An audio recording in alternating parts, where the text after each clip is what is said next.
রাত 11টার বাস। সোমবার রাত, ঘড়িতে তখন 11:05। অমর একা বাস স্ট্যান্ডে দাঁড়িয়ে আছে, খুব ক্লান্ত আর তাড়াতাড়ি বাড়িতে ফিরতে চায়। অন্ধকার রাস্তা, কুয়াশা আর ঝাপসা স্ট্রিট লাইট, এমন পরিবেশে আরেকটা বাসের আশা করা খুব কষ্টের কাজ। হঠাৎ কুয়াশা কেটে অমর দেখতে পেল একটা বাস ধীরে ধীরে তার সামনে এসে থামল। বাসটা খুব পুরনো আর কেমন জানি অদ্ভুত দেখতে, গা থেকে খসা রং আর কাঁচগুলোর গা দিয়ে ময়লা গড়িয়ে পড়ছে। তবুও বাস দেখে অমর ভাবল, যাই, অন্তত বাড়িতে তো পৌঁছাব।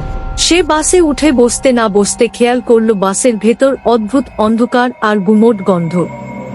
বাসটা ভর্তি, কিন্তু প্রতিটি যাত্রী অদ্ভুতভাবে চুপচাপ বসে আছে, কারোর সাথেই কারোর কথা নেই। আর সকলের চোখ কেমন জানি খালি আর অচেনা। অমর ভাবল, হয়তো খুব ক্লান্ত সবাই। চালককে দেখতে বাসের সামনের দিকে এগোল অমর, আর তখন খেয়াল করল চালকের সিট খালি।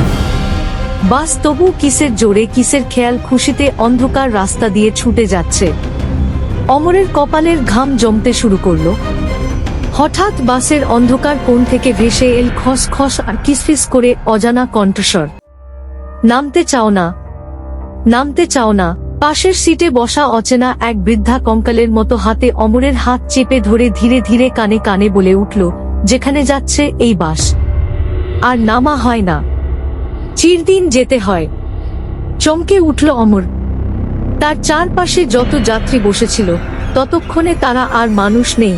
কঙ্কালের খোলস, কাঁচা ক্ষতে ভরা মুখ আর আগুনের মতো চোখ। তারা একসাথে খসখস করে অমরকে ঘিরে ফেলতে লাগলো। চিৎকার করে অমর বাসের দরজার দিকে ছুটতে গেল, আর তখনই বাসের তলাটা কাঁপতে কাঁপতে অজানা খাদের দিকে তলিয়ে যেতে থাকলো। পরদিন সকালে বাস স্ট্যান্ডের অদূরে খুঁজে পাওয়া গেল অমরের খালি স্যান্ডেল আর কাদা মাখা কাঁধের ব্যাগ। আর আজও সেই বাস রুটে গভীর রাতে কুয়াশা নামলে লোকেরা বলে, অমাবস্যার অন্ধকারে আজও দেখা যায় রাত 11টার বাস অজানার দিকে চলে যাচ্ছে। আর তাতেই বসা থাকে তারা, যারা আর কোনোদিন বাস থেকে নামতে পারেনি।